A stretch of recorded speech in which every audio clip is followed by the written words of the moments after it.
Hello everyone, it's Lloyd from Guildford Audi, and today I'm going to quickly show you how to use the navigation and map on your Audi. Now today I'm demonstrating this in an Audi Q7, but again this will be the same on most of our models. I will show you how to use the newer touchscreen devices shortly. Now on your main menu you'll have two options, one being navigation and one being map. By pressing the map option, that's going to bring up your map and you'll be able to see where your car currently is. So now when you're driving along, your car will drive around the map, but you don't have any destination set.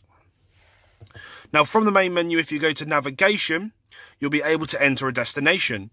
You'll be able to add your home address as well as your last destinations. So from going into here, you're able to enter a full postcode by using the scroll wheel and the speller, and you'll be able to navigate to that. You are able to change your display of how you see your map using the map settings. So from in here you can change the colours if you want it to day or night all the time. If you have the option, you are able to change it to a satellite map, which is powered by Google Maps, or traffic, so you are able to get traffic updates as well. You are able to do this from this menu. If you prefer 3D or 2D, you are able to change it here, and you are able to change zoom as well. So the map is very, very simple to use. It's nice and quick.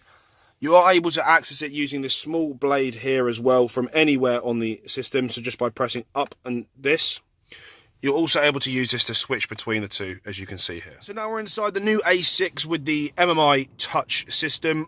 We press navigation here. There's no split menus, it's all under one on the new A6, as well as the new A7, A8, A1 and Q3. We press search in the top corner here, and that allows us to choose a postcode using the keypad at the bottom, or you can use voice here as well. To navigate, you can scroll around using your finger and zoom in and zoom out. As such, you've got some options up here, so you can change your map settings such as satellite maps, whether it's day or night, etc., similar to the other system.